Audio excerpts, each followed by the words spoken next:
ঘড়িতে তখন বাজে সন্ধে 6টা। লাফাতে লাফাতে অফিস থেকে বেরিয়ে তো পড়লাম, কিন্তু বেরিয়ে এক মুহূর্তের জন্য মনে হচ্ছিল যেন আন্টার্কটিকা মহাসাগর থেকে মরুভূমিতে এসে ঝাঁপ মেরেছি। এই গরমটাকে সইতে না সইতেই চলে যাচ্ছি একটা মহাযুদ্ধের দিকে। রাস্তাঘাটের যা অবস্থা, এখন অফিস থেকে বাড়ি যাওয়া আর বাড়ি থেকে অফিসে আসা একটা মিনি যুদ্ধর মতো। আর যুদ্ধে যাওয়ার আগে আমি আমার মায়ের আশীর্বাদটা নিয়ে নিলাম, মানে মাকে ফোন করে জানিয়ে দিলাম আমি বেরিয়ে পড়েছি। কতক্ষণে বাড়ি ঢুকবো সেটা জানি না, কিন্তু যুদ্ধের শুরুতেই আজকে একটুখানি ইজি হয়ে গেল। স্ট্যান্ডে গিয়ে দেখি অটো আর প্যাসেঞ্জার দুটোই অ্যাভেলেবেল ছিল। ভাড়াটা না দাদা। অন্ধকারের মধ্যে হাতড়ে হাতড়ে দুটো 10 টাকার নোট বার করে ভাড়াটা তো দিলাম, কারণ এখন যা খুচরোর ক্রাইসিস, দুটো 10 টাকার নোট দিয়ে ভাড়া না দিলে আবার ওদিক থেকে অটোওয়ালার থেকে গালাগালি খেতে হয়।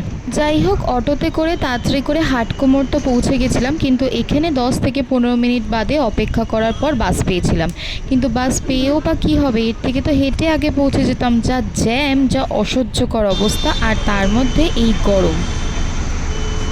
আফটার আ লং টাইম গিয়ে শান্তি পেলাম, জানলার ধারে সিটটাও পেলাম, আর তারপর বাস চলতেও শুরু করলো। আর এত সব জ্যামের মধ্যেও বাস কন্ডাক্টর কিন্তু ঠিক চলে এসেছিল ভাড়াটা নেওয়ার জন্য। না না, ভাড়া নিক, তাতে কোনো আপত্তি নেই, কিন্তু 12 টাকার খুচরো দিতে হবে। এখানেই তো আপত্তি বস, রোজ রোজ আমরাই বা খুচরো কোথায় পাবো? যাই হোক, এত সব যুদ্ধ কাটিয়ে এবার চলে এসেছি পাড়াতে, আর এখানে কিন্তু আমিই বস। নিজের জায়গায় আলাদাই শান্তি।